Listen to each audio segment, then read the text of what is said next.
નમસ્કાર દોસ્તો, વરસાદ અને એ પણ નદી જેવું અથવા તો વોકળા જેવું હોય છે તો ઝાડવા તણાઈ જતા હોય છે, પરંતુ એક નાની એવી મૂર્તિ છે કે આ ભગવાનની છે મને ખબર નથી, પરંતુ એ બતાવીશ. અહીંયા વાળ પણ આ મૂર્તિનો છે તે વાંકો નથી થતો. આપ જોઈ શકો છો અહીંયા આ જે તમામ પાણી છે જંગલ વિસ્તારમાંથી આવે છે અને આ પાણી અહીંયાથી પસાર થાય છે.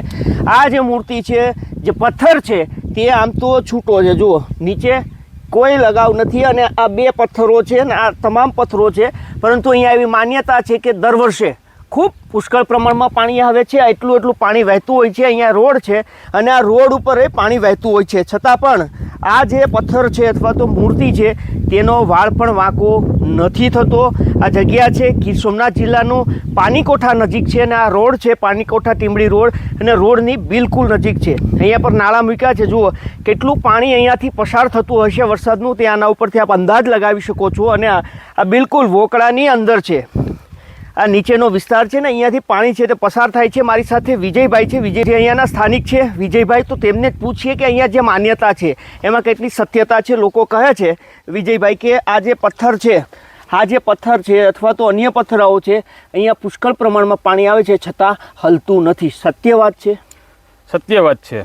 પુષ્કળ પ્રમાણમાં પાણી એટલે અહીંયા પાણી એટલું બધું આવે કે રોડે બ્લોક થઈ જાય છે. ત્યારે અહીંયા જે મૂર્તિ છે, અમે તો આજુબાજુના લોકો અહીંયા ખેરિયા દાદાનું આ ઝાડ છે એટલે ખેરિયા દાદા તરીકે અમે એને ઓળખ રીતે અમે પૂજા કરીએ છીએ અહીંયા.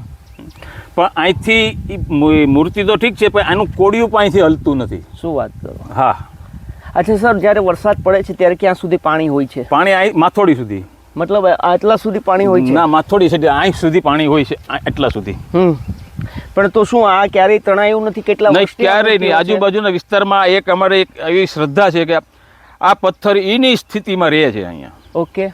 અચ્છા સર, કોઈ સુરાપુરા દાદા છે કે? હા, એટલે આમ જોતા એવું લાગે કે કોઈ સુરાપુરાની ખાંભી હોય એવું દેખાય છે, બરોબર ને. અમે એને ખેરિયા દાદા તરીકે પૂજીએ છીએ. કેટલા વર્ષથી આમને આમ છે? અમદાવાદ 45 વર્ષ સુધી તો અમને ખબર છે.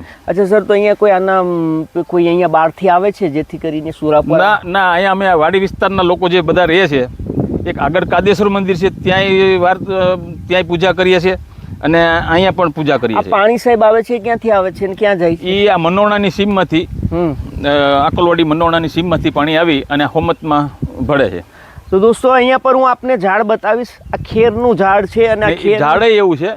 આ ઝાડ જુઓ, જરાક ધક્કો મારે તો પડી જાય. આ ઝાડ આખું આપણને સડેલું લાગી રહ્યું છે. આ આખું ઝાડ છે જે વિંધાયેલું દેખાઈ રહ્યું છે. વિજયભાઈનું કહેવું છે કે આ ઝાડને જોતા જેવું લાગે છે કે આ ધ્વસ્ત થઈ જશે, પરંતુ ન તો વરસાદની અંદર આ ઝાડને કંઈ થાય છે, ન તો આ મૂર્તિઓને. એવું લાગી રહ્યું છે કે કોઈ સુરાપુરા દાદાની આ મૂર્તિઓ હોય તેવું લાગે છે. વિજયભાઈનું કહેવું છે કે અમે 40-45 વર્ષથી, તેની જે ઉંમર છે ત્યારથી, એના જન્મ સમયથી જ અહીંયા પર આ જે મૂર્તિઓ છે તે જોવા મળે છે.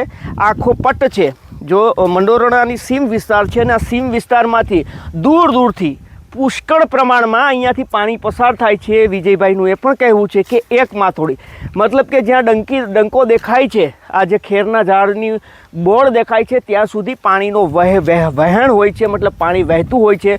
રોડની ઉપર પાણી ક્રોસ કરી જાય છે, છતાં પણ અહીંયા પર આ જે મૂર્તિઓ છે, ના તો આ મૂર્તિઓ હલે છે, ન તો અહીંયાના જે દીવાના કોડિયા છે એ હલતા નથી. પથરાઓ છે, ઈંટો છે, આ ઈંટો પાણીમાં સામાન્ય રીતે ધોવાઈ જતી હોય છે, આગળ જતી રહેતી હોય છે, કારણ કે પાણીનો પ્રવાહ ખૂબ આવતો હોય છે. છતાં પણ ના તો આ મૂર્તિઓને કંઈ થઈ રહ્યું છે, ના તો આ કોડિયાને. કેટલી સત્યતા છે આ વાતને લઈને અમને નથી ખબર, પરંતુ અહીંયાના લોકોની માન્યતા છે કે અહીંયા પર માથોડી સુધી પાણી આવે છે, છતાં ન તો આ મૂર્તિને કંઈ થાય છે, ન તો એ દીવાના કોડિયાને.